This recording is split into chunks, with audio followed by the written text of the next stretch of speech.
اعوذ باللہ من الشیطان الرجیم بسم اللہ الرحمن الرحیم۔ شہد کی افادیت اور اس کی فضیلت۔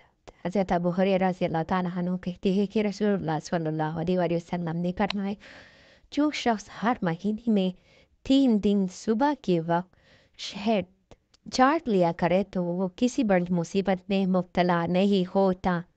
اس حدیث مبارک کی تشریح میں علامہ نواب قطب الدین خان دہلوی رحمۃ اللہ لکھتے ہیں، مطلب یہ ہے کہ شہد کی برکت و خاصیت سے بڑی مصیبت و بلا تک دفع ہو جاتی ہے، خواہ وہ کسی بیماری کی صورت میں ہو یا کسی اور صورت میں چی جائے کہ کوئی چھوٹی مصیبت و بلا ہو۔ سفر السعادہ کے مصنف نے دکھایا کہ نبی کریم صلی اللہ علیہ وآلہ وسلم نے روزانہ ایک پیاری میں شہد کو پانی میں ملا کر گوند گوند نوش فرماتے تھے۔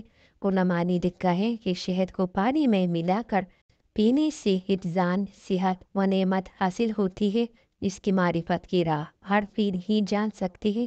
چنانچہ شہد کی جو بھی شمار فوائد و خاص ہے، ان کی بنا پر ارباب طب و تحقیق کا یہ فیصلہ ہے کہ شہد بلا شبہ ایک ایسی نعمت الہی ہے جس کا کوئی بدل نہیں ہو سکتا۔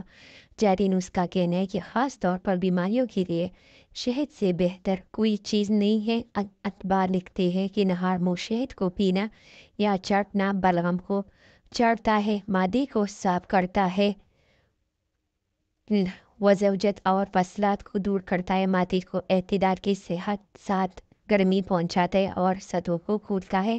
علاوہ ازیں یہ چقندر استرخاء اور ہر قسم کی ریا کو زائد کرتا ہے، پیشاب حیض اور دودھ کو جاری کرتا ہے، مثانہ و گردہ کی پتھری کو توڑتا ہے اور رطوبت لغوریتیا کو دفع کرتا ہے۔